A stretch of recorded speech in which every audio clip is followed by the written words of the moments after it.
So what's going on, guys? It's Captain America. Hope you guys are well, and thank you so much for coming onto the channel. So as always, starting off with the match stats. So for this game we had a 53% possession. Overall we had 11 shots versus like 6 from the opposition. You know, we did dominate the game. It was a 5-1 win.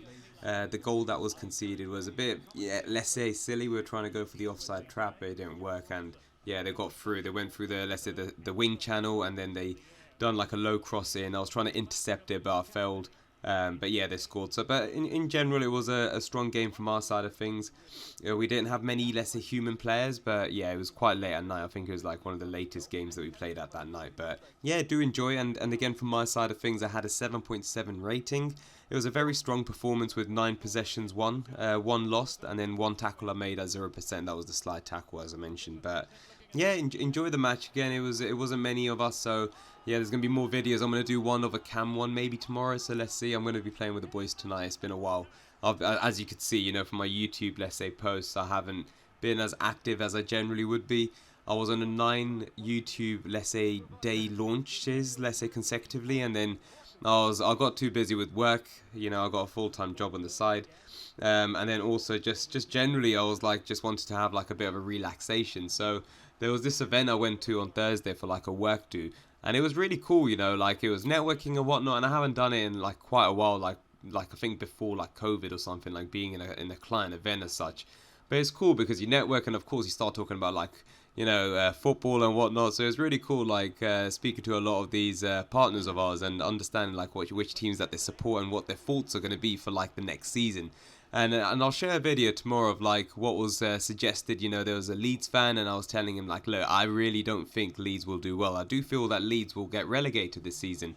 Again, just depending on the people that they buy, they're looking at losing both Rafinha as well as Phillips, who are like, let's say, international as well as they're the key players within the lineup. So, you know, they've had a new change of manager as well. So it's going to be really interesting to see, like, in general, you know, what's going to happen to Leeds. But I have told him, like, look, I don't see them, like, staying up, unfortunately. I do see Nottingham Forest staying up, especially with the signings and the purchases that these guys are making. But I'll talk more about this, like, tomorrow. It was an interesting conversation I had, and I'll give you my thoughts on the teams that are going to be relegated, that I feel that are going to be relegated next year in the Premier League.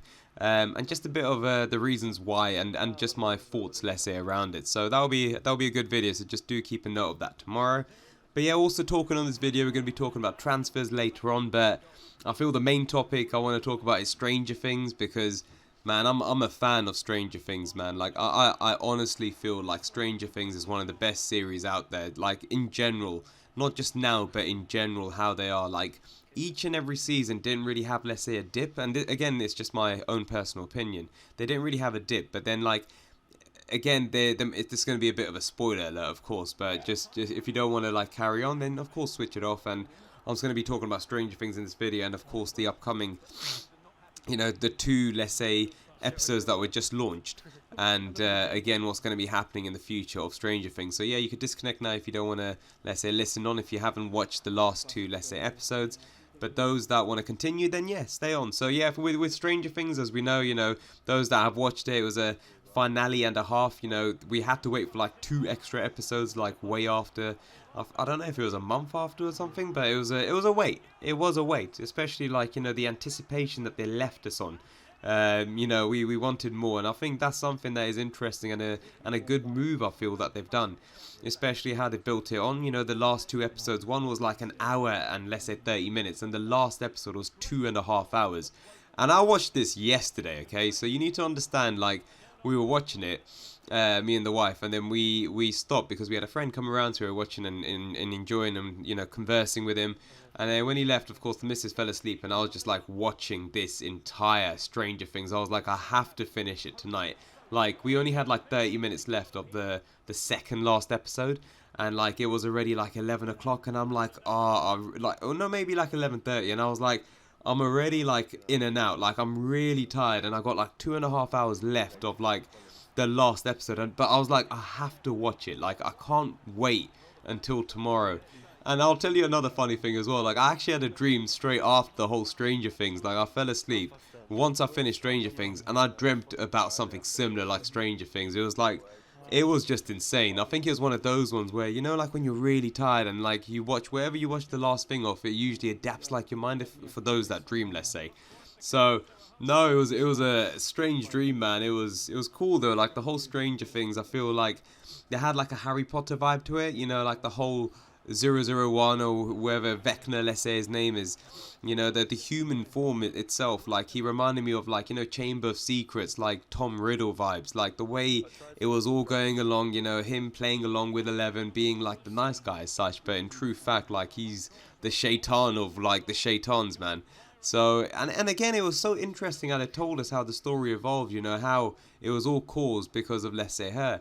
And, like, even, like, on the previous scenes, you know, like, with Billy and all this as well in the previous ones, like, it's all for you. Like, they were showing that in this, like, last episode. And I was like, nah, man, that was absolutely insane, man. Like, it was honestly one of my favorite, like, type of series, man. But I'm interested to see what's going to happen next. They have mentioned that there's going to be a season 5, which is the final one. But it's always been in the pipeline from what I was reading from the Duffer Brothers. They were saying like they always envisioned it to be around like 4 to 5 seasons. But again, just seeing how it evolves, like the actual stories.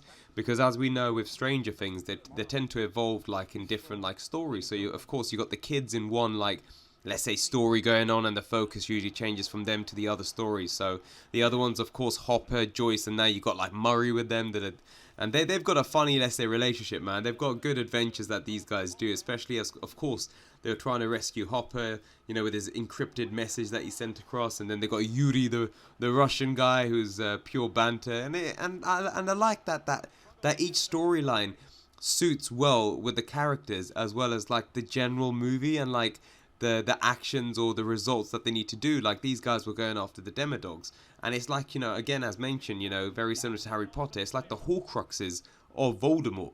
Like, exactly the same thing. Like, they were killing these Demodogs in the prison area, like a Street Fighter, like, type of theme, man. You know, where they're in the center of the prison, you know, in the first scene as such, you know, where this is where the Demodog, the one Demodog, would attack these prisoners that were due to be dead, let's say as such, and they would have the opportunity to fight against it, but of course not have a winning chance.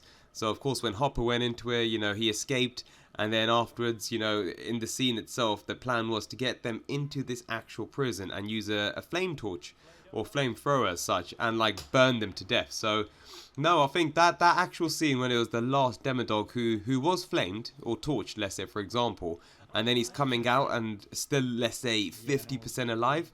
And then the scene where you can see them like as a Street Fighter, you got Hopper on the left and you got the Demodog on the right, and Hopper's there holding a knife like, I don't know, Aragon from like Lord of the Rings, man. And like the entire scenes of what these guys do, they don't mess around. And also like the epic scene that we all know, like with Max, when she was firstly in like the capturing mode of like Vecna, let's say, you know, in the where he hypnotizes, whatever the case is, and then the paralysis that he does cause to them. So no, that scene itself was epic. And you know, the song as well, you know, done so well after that. You know, it was on like #1 on like Spotify, plus like loads of people are listening to it. I've seen it on like different socials like TikTok and whatnot. So I do love it, like when a really good like series does so well and they've got like these underrated or like long gone music that hasn't been brought up in a very long time, and then it kicks off again in like a fantastic way. I love that. I think that's the best thing about these social platforms, like where they grow like these old underrated like things, and it's good to see this growth. But no, and of course, like, you know, talking about like the different storylines, you've got then, you know, you got like Jonathan, you've got like Steve, you got Nancy, you got like Robin and whatnot. So these like teenagers, like you got the adults doing their own stuff, you got these like nearly grown up like 20s type of age, like 18, 20s, doing like their own type of vibe, you know, going into like the upside down world, you know, with Dustin as well, like is involved with these guys, as well as the other guy as well, who's like the leader in like this Dungeons and Dragons game of theirs. So no, I think like it's so cool how they do all of these things. And my favorite person is like Dustin, man. Like the way the things that he comes up with are just pure banter. Like his little, he goes or whatever it is just like hilarious, man. But no, he's a pure comedian, but a very, very good actor, especially at like such a young age. And don't get me wrong, all of the boys, they play so well as their characters. Every single one of them, you know, you got 11 that suits well as 11. You've got, you know, Will that does such a fantastic job, and he's been in like other movies as well, like as these like kid type of like theme. But no, he's fantastic. And then same, of course, with like Lucas. Max was amazing as well this season. You know, you got not Will, sorry, Will's like the idiot. I meant Mike, sorry, Mike doing fantastic with 11. I think my weakling within the kids has to be Will, man. Like, Will for me is a little, I don't know, man. Like, he's too sensitive, or I don't know how to describe it, like too brittle, man. Like, he always gets jealous about like Mike and 11. And, like, just the way that he is, man, like, I don't know, man, he's a bit weird. And, of course, his brother Jonathan, like, siding with him when they were doing, like, when they were getting, like, 11 prepped up in the freezer thing, to do whatever mind movement. It was like Inception, man. You know, like, I was just thinking about it. You know, like, when, what is it called, 11 went into Max's mind. And it was in the like, the skateboarding area, for example. And then she's walking along and she sees little Max and, you know, she's getting bullied or something like that. And then, of course, she goes like, you know, she's in one of the memories, let's say, of Max. But then she couldn't find anything different. And then she realized, like, look, there's like, was it a DJ deck on like a tower? Not a tower, but like a bridge, a walk-up bridge. So she went up there and I was like, this is like Inception, man. You know, like going into a dream, or wherever the case is. Like, it's just so cool, like different concepts that these guys use. And it's just so insane, like how it just evolves. And like Stranger Things has mentioned as a seasons, like they've gone through like 4 seasons now. Every single season is so unique and so good. Like, they leave it, like, with such a good cliffhanger. Not even a cliffhanger, but, like, every single episode is so good. Like, sometimes, of course, like, the storyline might be a bit slow, but just in general, like, the way that they come up with these things, like, these ideas, these actions, the acting is just insane. I just love everything about that. And, like, I was mentioning in my previous videos as well, I had the opportunity in London. They done, like, before COVID, like, this thing called Secret Cinemas. And they do different type of like movies as well as series. So of course they do like Star Wars. I've heard they've done what is it called, Dirty Dancing, and then of course Stranger Things. And it was the first time I ever went. I went for the Stranger Things one, of course, and it was so cool. Like, what you do is you find out the location very last minute, maybe 24 hours before you actually go there via email. So it's very secret, as you could imagine. It's called Secret Cinema. And then when you go to this location, like, you have to put your phones or any, let's say, camera or video like device, you have to put it into like a locker. You're assigned a locker, and you can't record or capture anything. Like, you have to be fully immersed in this experience. And it's so insane. I can't like describe how insane it was. Like, this was, I think, covering season 3 season 3, where they've got like the mall, for example, and they've got like, you know, was it the mayor of like the town, you know, the fireworks, the 4th of July, you know, that season. So it was so cool. Like, when you get there, you're in the mall, you actually have the ice cream from the ice cream parlor that Robin as well as Steve serve from. So, and then they're doing, all these actors are going around and they're actually role playing in real life. So you might bump into, I don't know, like, let's say Steve and Robin at the ice cream parlor, and then they're pushing you into a room and they're like, look, this is the thing that you guys need to know. You need to find this guy, find out more information and get back to us and we'll give you more information or something like that. And you go out to like different actors. You might go to the clown at the fun fair, you find out something, you give him, I don't know, a tip of something, and he gives you the answer back. And like, the whole process was so cool. And then you walk around in this whole immersion type of thing. It's an open plan, and you got like Hopper's cabin, and you go into Hopper's cabin and like, it looks like Hopper's room in Stranger Things. Like, it's absolutely insane how they done it, man. Like, if they do like the Secret Cinema thing again, and they've got it like around like season 3 as well as season 4, for a fact I'm gonna be the first one there, man. Like, literally, they also got this like Stranger Things experience, which is like an hour or something like that, and then you get like a chance to go around. For that one, it was too expensive, man. Like, I don't know, that was like 60-70 quid. I was like, for an hour to do the thing. But again, I'm just comparing it to like the Secret Cinema, where I was there for like 3-4 hours, and like, it was absolutely sick, man. But yeah, guys, it is coming to the end of the videos. I do hope that you enjoyed the Stranger Things, and apologies if I did spoil it for anyone that, you know, continued watching it, but also, sorry, listening to this, let's say, video as such. But yeah, tomorrow we're going to be discussing like the relegation side of things and my prediction for the Premier League on who's going to be going down to the Championship, and the reasons why. You know, there's so much, you know, things going on around this summer market, so it'll be interesting to see what happens. But no, I'll share that with you guys tomorrow. But yeah, those that are new, please do feel free to like and comment down below. You know, I do appreciate you guys sticking on. And those that are oldies and goldies, as always, thank you so much for your support. And yeah, I do hope that you enjoyed the video, and I'll catch you guys tomorrow. Take care, and bye-bye.